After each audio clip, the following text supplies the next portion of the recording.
Hello guys, welcome to our own YouTube channel. आज हम topic करेंगे इसमें cover radius of convergence. Last time हमने पावर सीरीज़ का बेसिक और उसकी कन्वर्जेंस और उसकी रेडियस ऑफ कन्वर्जेंस की डेफिनेशन और interval of convergence, comparison test, GP test, इस तरह करके ये सब पढ़ा था हमने। ठीक है, तो आज हम करेंगे रेडियस ऑफ कन्वर्जेंस। लेकिन उससे पहले हमने लास्ट में कंपैरिजन टेस्ट पढ़ा था, जो पावर सीरीज़ शुरू की है लास्ट वीडियो इसी रियल की प्लेलिस्ट में। तो उसके लिए एक थ्योरम कर लेते हैं। ये थ्योरम पहले इसलिए करा रही हूँ क्योंकि कंपैरिजन टेस्ट पे बेस्ड है, तो आपको जल्दी समझ आ जाएगी उसकी हेल्प से।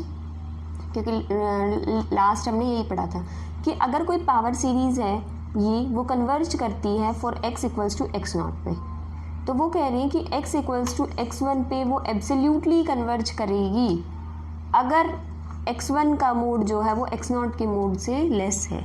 अगर ऐसा आपको गिवन है कंडीशन कि x0 जो है उस x1 का मोड जो है वो लेस देन है x0 का मोड, तो और x0 पे वो जो सीरीज़ है वो कन्वर्ज कर रही है, तो x1 पे भी वो सीरीज़ एब्सोल्यूटली कन्वर्ज करेगी। ठीक है, ये है।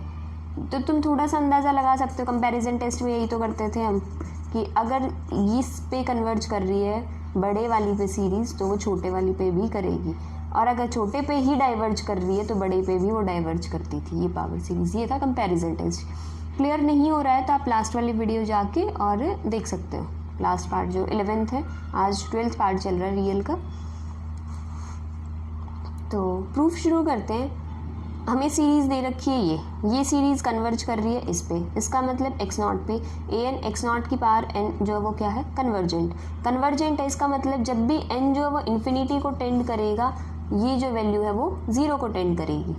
ठीक है, अब कन्वर्जेंस की डेफिनेशन ले आते हैं कि फॉर गिवन एप्साइलन जो ग्रेटर देन 0 होता है, हम यहाँ पर्टिकुलरली हाफ ले रहे हैं एप्साइलन की वैल्यू, कोई ना कोई इंटीजर n एग्जिस्ट करेगा such that mod of an x0 n, क्योंकि x0 पे हमें दे रखी कन्वर्जेंट, x1 पे तो हम प्रूव करेंगे। तो an x0 raise to the power n जो है उसका मोड लेस देन क्या है, एप्साइलन की वैल्यू क्या ली है, 1/2 for all n greater than equal to n। अभी देखो, इस कंसीडर का देयरफॉर की बजाय यहाँ कंसीडर लिखो तो ज़्यादा प्रेजेंटेबल और बेटर लगेगा। हम कंसीडर करके चल रहे an x1 की पावर n, इसका मोड। इसमें क्या करो, x0 की पावर n से मल्टीप्लाई और डिवाइड कर रखा है, तो ये आ गया। यहाँ तक पहुँचे, मोड ऑफ x0 की पावर n का मोड, ये इस चीज़ को क्या है, दोनों से मल्टीप्लाई किया। फिर हमें पता है ये चीज़ क्या किससे छोटी है, हाफ से, और ये एज इट इज़। अब यहाँ से हम इसको एक साथ कैसे लिख रखा है, इसको an x1 की पावर n का mode less than 1/2 x1 by x0। हम इसे कर रहे हैं कंपैरिजन टेस्ट से, क्योंकि अभी हम कंपैरिजन टेस्ट पढ़ के आए। तो कंपैरिजन टेस्ट हम ये चाहते हैं ना कि ये कन्वर्जेंट शो हो जाए, ये कन्वर्जेंट शो हो जाए। तो कंपैरिजन टेस्ट ये कहता था कि अगर ऐसी कंडीशन है, ये कन्वर्ज करता है तो ये भी कन्वर्ज करता है, इसकी पावर सीरीज़ जो आती थी। तो अगर हम किसी तरह ये शो कर दें कि ये कन्वर्जेंट है, तो हम ये भी कह सकते हैं कि ये भी कन्वर्जेंट होगा। ठीक है, कंपैरिजन टेस्ट से। तो हमारा काम अब ये शो करना। अब हमें पता है कि x1 का मोड जो है वो x0 के मोड से छोटा दे रखा है, तो इसको अगर इधर ले आए तो x1 बाई x0 का मोड जो वो लेस देन 1 आ गया। ठीक है, अब एक तरह से ये जो है, एक मिनट, इसके लिए सीरीज़ बनाइए। ठीक है, इसके लिए सीरीज़ बनाइए। ये एक ज्योमेट्रिक सीरीज़ है, और इस ज्योमेट्रिक सीरीज़ में इसका कॉमन रेशियो जो है वो लेस देन 1 है। और जब भी मैंने जीपी टेस्ट होता था, r लेस देन 1 के लिए वो क्या करती थी, सीरीज़ कन्वर्ज करती थी। तो अगर इसकी वैल्यू, इसमें कॉमन रेशियो क्या है, x1 बाई x0, तो इसका कॉमन रेशियो, उसकी वैल्यू जो है वो लेस देन क्या है, 1। लेस देन 1 है तो ये क्या है, कन्वर्जेंट। ये सीरीज़ कन्वर्ज कर गई, ये कन्वर्ज कर गई, तो इससे छोटे वाली भी कन्वर्ज करेगी बाय यूजिंग कंपैरिजन टेस्ट। तो इसीलिए हम an x1 raise to the power n, ये सीरीज़ भी क्या है, वो कन्वर्ज करेगी एब्सोल्युटली। ठीक है, आई होप ये थ्योरम आप लोगों को क्लियर है। अभी कर रहे हैं हम वही अपना टॉपिक जो आज हमें करना था, radius of convergence. Next time करेंगे एबेल्स थ्योरम हैं 2, वो करेंगे। उसके बाद हम करेंगे टॉबर्स थ्योरम, उसके बाद हम करेंगे टेलर्स थ्योरम। फिर ऑलमोस्ट ये ख़त्म हो ही जाएगा। ठीक है, ये मोस्ट इंपॉर्टेंट थ्योरम होंगी, नेमिंग थ्योरम आएंगे अभी 3-4 लगातार।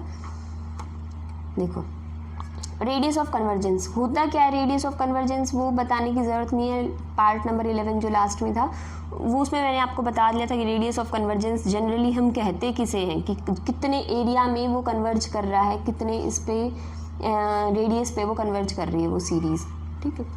तो उसे फाइंड आउट करने का एक फार्मूला है अभी फॉर द पावर सीरीज़। अगर क्वेश्चन में फाइंड रेडियस ऑफ कन्वर्जेंस आए तो आपको क्या करना है, तो आर या आर ओ सी से, कहीं कई बार आर ओ सी लिखा होता है, कहीं आर लिखा हुआ होता है।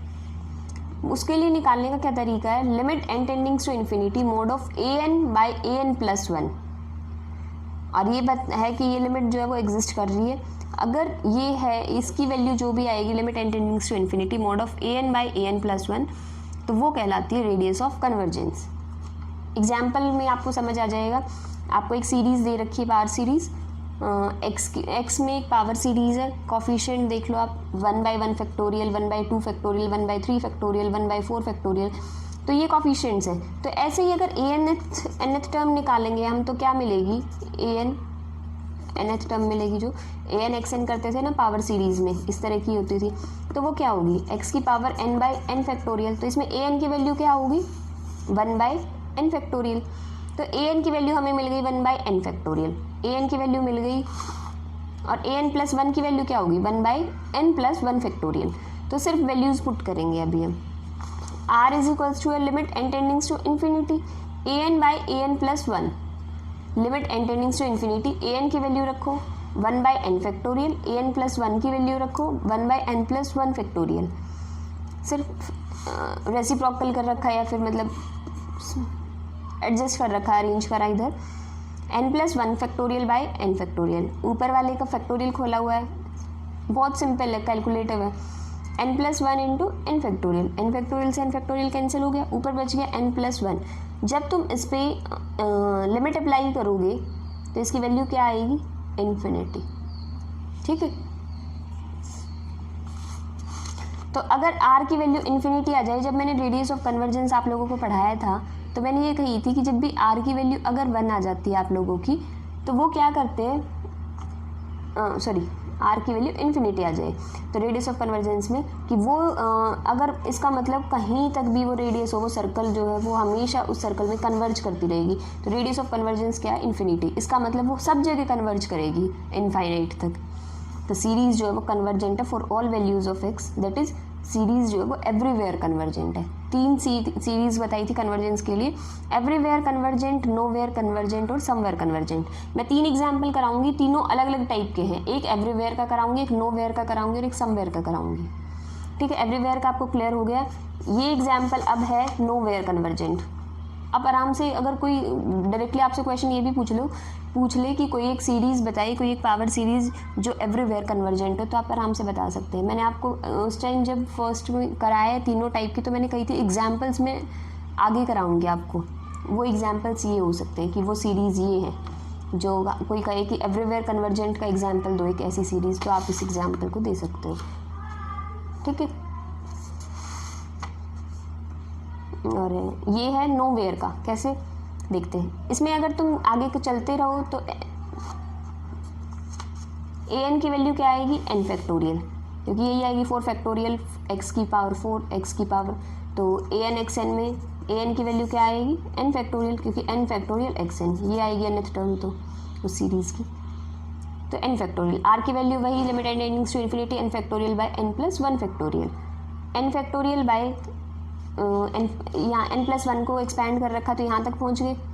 जब n की वैल्यू इन्फिनिटी को पुट करोगे तो क्या आ गई वैल्यू 0, मतलब किसी भी रेडियस, कोई ऐसे 0, मतलब एक तरह से तुम सर्कल मान के चलो तो 0 रेडियस का सर्कल होना चाहिए जहाँ पे सीरीज़ कन्वर्ज करेगी, तो वो तो एग्जिस्ट ही नहीं करेगा ना 0। तो सीरीज़ जो है वो कहीं भी कन्वर्ज नहीं कर रही, मतलब अदर देन 0। x की वैल्यू 0 के लिए तो मैंने बोला था कि ट्रिवियल होता है पावर सीरीज़ की, जब मैंने डेफिनेशन बताई तभी बता दिया था कि हर power series x equals to 0 के लिए तो कन्वर्ज करती ही करती है। अगर वो x इक्वल्स टू 0 के लिए कन्वर्ज कर रही है तो ये मत बोलना कि वो सीरीज़ कहीं ना कहीं कन्वर्ज कर रही है। अगर वो x इक्वल्स टू 0 के अलावा कहीं भी कन्वर्ज नहीं कर रही तो वो नो वेयर ही कहलाती है, क्योंकि x इक्वल्स टू 0 ट्रिवियल ही होता है, ठीक है। तो ये सीरीज़ का किसका एग्जाम्पल है, नो वेयर कन्वर्जेंस का। अब एक सीरीज़ है ये, इसको हम ये प्रूव करेंगे समवेयर कन्वर्जेंट है। समवेयर मतलब किसी पर्टिकुलर वैल्यू के लिए कन्वर्ज करेगी कि इतने से कम रेडियस का है, अगर उसकी कन्वर्जेंस इतने से कम है तो वो कन्वर्ज करेगी, अदरवाइज डाइवर्ज करेगी। यहाँ से ए एन की वैल्यू निकालेंगे, जैसे फर्स्ट में 1 है, 1 इंटू 3 है, 1 इंटू 3 इंटू 5 है, ऐसे करते करते nth में 1 इंटू 3 इंटू 5 इंटू 7 किस तरह की फॉर्मेशन है, 2n-1 की फॉर्मेशन है। ऐसे ही नीचे देखोगे 3n-1 जनरल फॉर्म निकाल रखी है nth टर्म, ठीक है। ए एन की वैल्यू रखी, जब ए एन की वैल्यू यहाँ रखोगे an/an+1 तो ये वैल्यूज़ इसमें ये सारी वैल्यूज़ कैंसिल हो जाएंगी ए एन की, तो an+1 में से एक लास्ट वाली टर्म बचेगी 2n+1 और डिनोमिनेटर में 3n+2। जब रेसिप्रोकल करोगे तो ये ऊपर चली जाएगी। वेट अ मिनट, लिमिट क्या आई है 3n+2/2n+1। ऊपर नीचे डिनोमिनेटर न्यूमरेटर और डिनोमिनेटर को n से डिवाइड कर दो। 3 + 2/n, 2 + 1/n। जब भी n इन्फिनिटी को टेंड करेगा तो ये वैल्यू 0 को टेंड करेगी, ये वैल्यू भी 0 को टेंड करेगी। तो लिमिट क्या आ गई 3/2। तो रेडियस ऑफ कन्वर्जेंस क्या आई 3/2। तो इसका मतलब सीरीज़ कहाँ कन्वर्ज करती है, ये मैंने बताया था कन्वर्जेंस में, सीरीज़ कहाँ कन्वर्ज करती है, जब x का मोड इस r से छोटा हो तो कन्वर्ज करेगी, और x का मोड अगर इस r से बड़ा है तो वो डाइवर्ज करेगी। इस r की वैल्यू i क्या है 3/2। तो जब भी mod x लेस देन 3/2 है सीरीज़ कन्वर्ज करेगी। जब भी अगर आपको डाइवर्जेंस पूछे, series diverge for all x where mod x is greater than 3/2। ठीक है, तो ये है समवेयर कन्वर्जेंट। तीनों टाइप की कन्वर्जेंस मैंने आपको बता दी थी होती क्या थी, और मैंने कहा था एग्जाम्पल मैं आपको आगे समझाऊंगी। तो वो एग्जाम्पल यहाँ से भी कह सकते हो, रेडियस ऑफ कन्वर्जेंस आए तो क्वेश्चन रेडियस ऑफ कन्वर्जेंस से भी कर सकते हो। डायरेक्टली कोई ये पूछ ले कि इस तरह की सीरीज़ बताओ कोई एक एग्जाम्पल देके, तो आप वो भी देख सकते हो यहाँ से। ठीक है, आज के लिए इतना ही रखते हैं, नेक्स्ट टाइम एबल्स थ्योरम करेंगे। So thank you guys for watching my video. If you like it please like share and subscribe my channel. Thank you guys.